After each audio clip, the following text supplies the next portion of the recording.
Hi friends, இன்னைக்கு மூங் தால் அல்வா செய்ய போகிறோம். மூங் தால் அல்வா எப்படி செய்யறதுன்னு பார்க்கலாம் வாங்க. அதுக்கு முன்னாடி இது வரைக்கும் நம்ம டைம் தமிழ் சேனல் சப்ஸ்கிரைப் பண்ணாதவங்க இந்த வீடியோக்கு கீழே இருக்கிற சப்ஸ்கிரைப் பட்டனை கிளிக் பண்ணி சப்ஸ்கிரைப் பண்ணிக்கோங்க. கூடவே அந்த பெல் ஐக்கனை கிளிக் பண்ணிக்கோங்க. தினம் தினம் புத்தம் புதிய வீடியோஸ்கள் உங்களுக்காக காத்திருக்கிறது. இப்போ ஒரு மிக்ஸி ஜாரில் பாசிப்பருப்பை ஆட் பண்ணிக்கலாம். நான் இன்றைக்கி 100 கிராம் பாசிப்பருப்பு எடுத்திருக்கேன். அதை நல்லா பொடியாக்கிக்கலாம். இப்போ ஒரு பேனில் ஒரு ஸ்பூன் நெய் விட்டு முந்திரி பாதாம், நான் 10 முந்திரி 10 பாதாம் எடுத்திருக்கேன். அதை நல்லா கோல்டன் ப்ரௌன் வர வரைக்கும் ஃப்ரை பண்ணி எடுத்துக்கலாம்.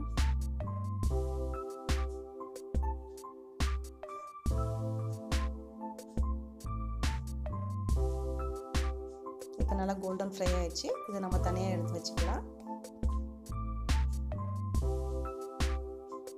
இப்போ அதே பேனில் இன்னொரு ஸ்பூன் நெய் ஆட் பண்ணிக்கலாம். ஆட் பண்ணி நம்ம அரைச்சி வச்சுருக்க பாசிப்பருப்பு மாவை அந்த நெய்யில் சேர்த்துடலாம்.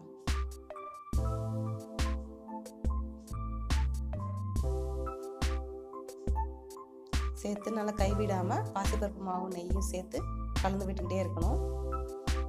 நெய்யில் இப்போ அந்த பாசிப்பருப்பு மாவு பச்சை வாசனை போய் நல்லா ஃப்ரை ஆகணும். கைவிடாமல் நல்லா கலந்துக்கிட்டே இருங்க, இல்லைன்னா கட்டி ஆயிரும். லோ ஃப்ளேமில் வச்சுக்கோங்க.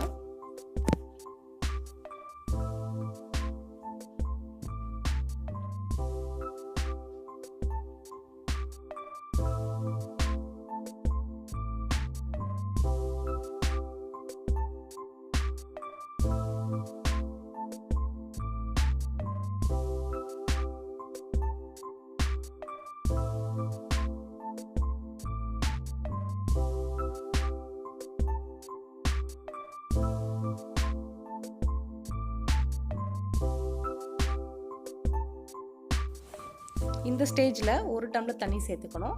அதோட 1/2 டம்ளர் பால் ப்ளஸ் குங்குமப்பூ அதை ஆட் பண்ணியிருக்கிறேன். குங்குமப்பூங்கிறது ஆப்ஷனல் தான்.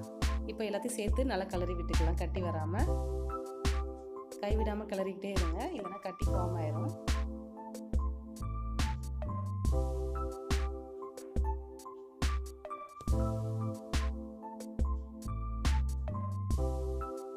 இப்போ நம்ம ஜீனி ஆட் பண்ணிக்கலாம். ஜீனிக்கு பதிலாக நீங்கள் வெல்லம் கூட சேர்த்துக்கலாம். உங்களுக்கு எவ்வளோ இனிப்பு தேவைப்படுதோ அந்த அளவுக்கு நீங்கள் சேர்த்துக்கோங்க.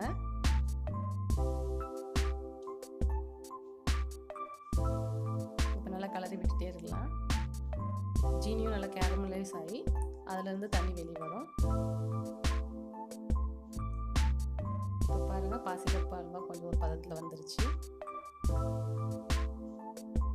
இந்த ஸ்டேஜில் நான் க்ரீம் ஆட் பண்ணியிருக்கிறேன். க்ரீம்ங்கிறது ஆப்ஷனல் தான். நம்ம க்ரீம் சேர்த்தனா ஒரு ரிச்னஸ் ஃப்ளேவர் கொடுக்கும், அதுக்காக தான் நான் க்ரீம் சேர்த்துருக்கேன். இப்போ நல்லா கலரி விட்டுக்கலாம்.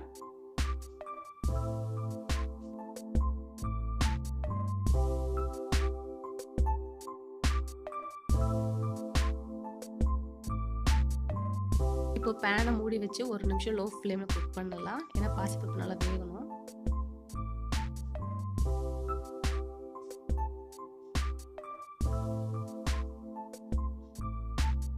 இந்த ஸ்டேஜில் நம்ம நெய் 1 ஸ்பூன் ஆட் பண்ணிக்கலாம். நம்ம ஏற்கனவே ஃப்ரை பண்ணி வச்சுருக்கிற முந்திரி பாதாம் வந்துட்டு நல்லா பொடி பண்ணி வச்சுருக்கிறேன், அதையும் இதில் ஆட் பண்ணிக்கலாம். ஆட் பண்ணி நல்லா கலந்து விட்டுக்கலாம். அதோட நான் ஏலக்காய் பவுடர் அதோட சேர்த்துருக்கிறேன். இப்போ நல்லா கலரி விட்டுக்கலாம் எல்லாத்தையும். கொஞ்சம் கொஞ்சமாக நடுவில் நெய் சேர்த்துக்கோங்க, அப்போ தான் அல்வா வந்து டேஸ்ட் கொடுக்கும். இப்போ நெய் பிரிஞ்சு வருது பாருங்கள் அல்வாலேருந்து. இப்போ நம்மளோட சுவையான மூங் தால் அல்வா ரெடி ஆயிடுச்சு. இந்த டிஷ்ஷை உங்கள் வீட்டில் நீங்களும் செஞ்சு பாருங்கள். செஞ்சு பார்த்துட்டு அதோட ஃபீட்பேக்கை உங்கள் கமெண்ட் செக்ஷனில் சொல்லுங்கள். இந்த வீடியோ பிடிச்சிருந்தால் லைக் பண்ணி ஷேர் பண்ணுங்கள். மறக்காமல் டைம் தமிழ் சேனலுக்கு சப்ஸ்கிரைப் பண்ணுங்கள். தேங்க்ஸ் ஃபார் வாட்சிங்.